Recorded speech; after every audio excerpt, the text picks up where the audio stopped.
Hi guys, Elliott here. I hope you're doing well. I thought I'd jump on a video today and speak about dating and ROCD. Now, I think this is a topic that tends to get overlooked in the OCD community. It's easy to assume that because it's called ROCD or relationship OCD, only people in relationships are going to experience it. But in my experience, this isn't always the case. So you could be in a relationship with ROCD, the relationship comes to an end, the partner goes away, but you're still left with the ROCD. So yeah, obviously with OCD, it's not just going to magically disappear, it's going to stay. And this actually can make dating and trying to find a new relationship a lot harder, because when you're already in that relationship, you already have an inkling that you like the person, and that probably, you know, before a relationship OCD takes a hold, you're already with them, you know you like them, and you just have that sort of knowing. But with being single and ROCD, I think the waters are a lot more murkier, because you don't have that base connection with someone, and it's more difficult to know whether you actually like the other person. So yeah, I just thought this would be a really, really good topic to cover today. So with ROCD and being single, there's a few things to consider. So when you're dating and trying to find that next relationship with ROCD, you're usually searching for that utter perfection in a partner. You know, you might have this long checklist about how a partner should be. You think that you think in your mind that they've got to have this level of attractiveness. They've got to have certain personality traits like being funny, etc. And, you know, they can't have these icks that, will put you off the other person. And when you're sort of having that checklist in your head and there's just one thing wrong with them, they're always going to fall entirely short, right? So when you're dating with OCD is often going to try and pick out flaws with the other person, like it would if you was in a relationship. And then what's going to happen is you're going to keep on like moving from person to person and not actually get the relationship that you're after. Also, the person you're dating, you might compare them to an ex, which is obviously very unhelpful as well, because no relationship is the same. Like with different people, relationships are going to be different. They're going to feel different. Each person's going to have different characteristics and traits, and you know, you can't compare them to your ex, because that's just a never-ending cycle. It's just a dead-end road in terms of ROCD and dating. So you sort of get caught up in that cycle. I certainly did. On top of this as well, you're chasing the feelings. So you're chasing that feeling of certainty or a spark for that person that you're dating. And if it's not there, your gut can produce a sensation or like a gut feeling which tells you that they're not the right person, or it can just feel wrong. But you know, chasing feelings with OCD is like trying to catch smoke, as Nick normally says. It's only going to move you further away from a relationship. And gut feelings in OCD aren't universal. You know, if everyone followed their gut, then everyone would be making the right decisions constantly 24/7. No one would have any problems. But obviously it doesn't work like that. So chasing that gut feeling and that that feeling of connection is only going to move the other person further away from you, right? We often have this fantasy in our head about what a relationship should look like, and we think, you know, we're going to go riding off into the sunset. It's all sunshine and rainbows, and it's all just going to feel so good constantly, going to be perfect. But, you know, that's not reality. It doesn't work out like that. There's conflict, there's disagreement, there's jealousy, all those sorts of things. Yes, of course, they do have some benefits like intimacy, sex, all that sort of stuff, but they're not entirely good relationships, right? Obviously, if that was the case, then every person who's single will be chronically anxious and depressed. But, you know, being single has its benefits, and relationships have the benefits too. Yeah, a lot of the time relationships are quite monotonous. They can be boring. They're, like I just said there, they're not a Disney fairy tale. So when you're dating, right, you need to lower your expectations. You need to be rational and see relationships for what they truly are. They're just like two people being together, going through life. They don't completely take away all your problems. Yes, there's going to be good aspects and there's going to be bad aspects as well.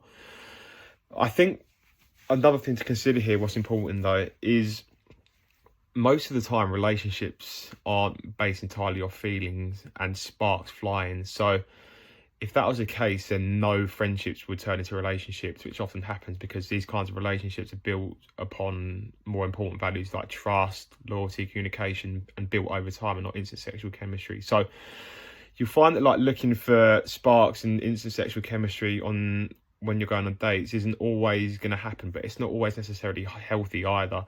And that can actually just bring more turbulence than other values such as trust, loyalty, and communication. So when you're dating, you don't really need to be looking for sparks. Like it's actually quite unrealistic to be going after that. Obviously, when you chase feelings, it's just going to pull away. But for a healthy, loving relationship, you know, of course, yeah, being attracted to them is nice, but you don't need to have this feeling of being like completely blown away by them, sparks flying, and it's just not really how it works. Yes, this can develop over time, but as I've just said there's a lot more important things to build a relationship off of. And yeah, relationships are also built off other things, not necessarily feelings. So socioeconomic status, the combination of income, for example. As Nick said before in one of his videos, you don't really see a Hollywood movie star going out with a homeless person. And also there's other factors involved about why people get together.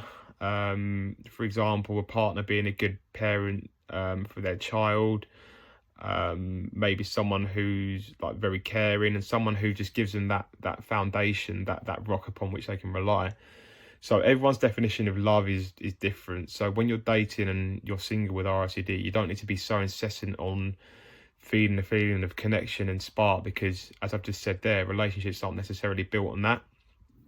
Also, if all relationships were built entirely on sparks and constant feelings, then every relationship since the beginning of time would have ended after the initial period of about 6 months when feelings tend to wear off. So chasing those feelings, those sparks all the time isn't necessarily, you know, it's just not how it works. And as I've said, feelings are fluid as well. Even if you're in a relationship or you're single, you're not going to be constantly feeling affection or in love for your partner. For example, if you're at work, if you're with your friends, if you're doing other things in life, you're not going to be constantly having those feelings. So yeah, whether you're single or in a relationship, it's just unrealistic to think that you need to feel this certain way all the time. Of course, relationships are a bit of a grey area, and there isn't necessarily one universal definition of what a good relationship looks like or how it should feel. Some people, of course, just aren't compatible in any way, and that happens. But often we can overlook certain people with good qualities because we're so determined to find that perfect partner, because we give so much importance to the relationship. But however, it's more healthy and rational to look at a relationship as being part of our life and not life itself.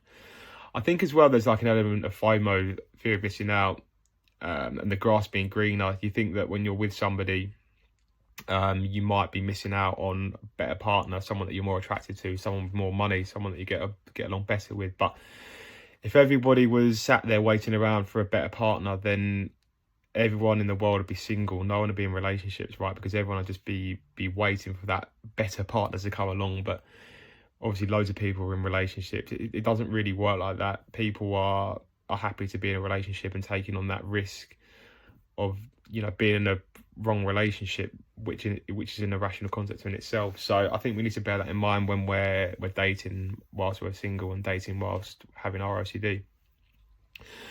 I think another important thing to consider is also looking at why being in a so-called wrong relationship wouldn't actually be the end of the world. Because when you're dating with ROCD, that's partly in there, that's partly the OCD driving the cycle. You're quite scared of being in a relationship with the wrong person, so you keep moving from person to person. And yeah, like I just said there, thinking that the grass is always greener. But even if you was in a so-called wrong relationship, then you could still have some kind of happiness in your life. For example, you could probably still work out, eat nice food, see your friends.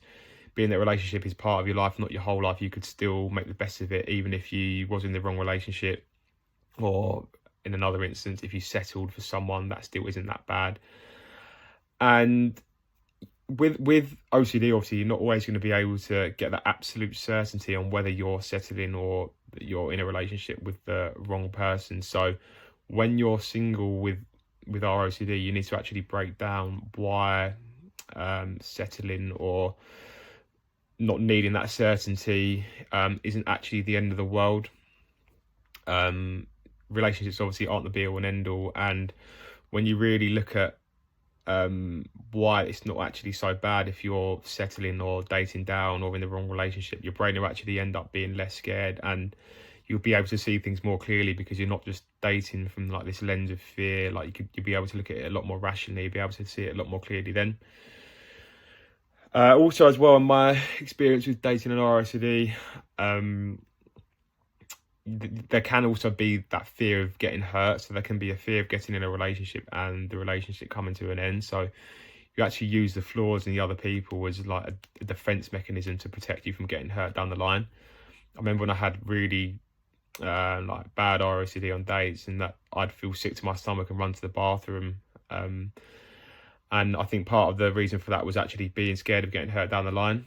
So obviously you need to break that down. If you are scared of being in a wrong relationship or a bit scared of getting hurt, like I've just said, then the absolute worst case scenario there is that even if you did get hurt, you'd end up being single, and being single is actually very like liberating. You can spend more time with your friends, your family, you can live life more on your own terms, maybe even save more money. So yeah, you need to look at like why being single is actually okay. And that can also take the fear factor out of dating, especially in my case, but you might find that in your case too. So with dating and ROCD, I think it's better to look at dating and potential people that you could set up a relationship. I think you need to think of it as more of a choice. Feelings are likely going to be elusive during the stage of dating, especially if you're chasing them. You know, you're going to have to get comfortable with not feeling connection for your dates. But as I've said before, you don't need those sparks and fireworks to have a good dating life. Connection can build over time, but it definitely won't if you're just chasing the feelings. Obviously, there's no right or wrong answer with how to date with ROCD, but I think the best way to sort of tackle it is to give your date a fair chance. Don't be so vigilant on their flaws. Obviously, enjoy it and think of it as more of a choice rather than a feeling. Like the worst case scenario being a loveless or a wrong relationship isn't really that bad. So you don't really need that certainty like you think you do. I think for me as well, I found in the early stages of dating and ROCD, I used to see it as being quite pointless because obviously I was going on dates and just having no feelings of connection. I just like wouldn't expect to feel anything for the other person just because I was so caught up in the cycle. But I pushed myself. I just went out there. I went on dates. I thought, you know what? What's the worst thing that can happen here? I don't feel connection for the other person, or I don't feel anything. And like I just had to push myself because sitting there and avoiding it is actually just fueling the cycle. It's a massive avoidance behaviour, and you're just avoiding, which is never the answer in OCD. So I pushed through that, worked my beliefs, and now I'm sort of able to go on dates and just relax. And I'm also able to see it a lot more clearly because I'm not that scared of the worst case scenarios that I mentioned above. Also as well, I'll just say you just need to be careful that you're not compulsively dating from person to person as well, because otherwise you'll just keep reinstalling the fear of being in the wrong relationship. I think balance is key, and as I've said, just give the other person a chance. If you're not into them, that's fine. Just leave it. But if they have a lot of good qualities that you tend to look for, then it's definitely worth a chance. You know, otherwise you could just be waiting for your life for a certain feeling that won't come. So yeah, thanks for that, guys. I think it's a very important issue to consider in OCD and dating. So yeah, hopefully that helps you guys. Any questions, just give us a comment down below. Take care.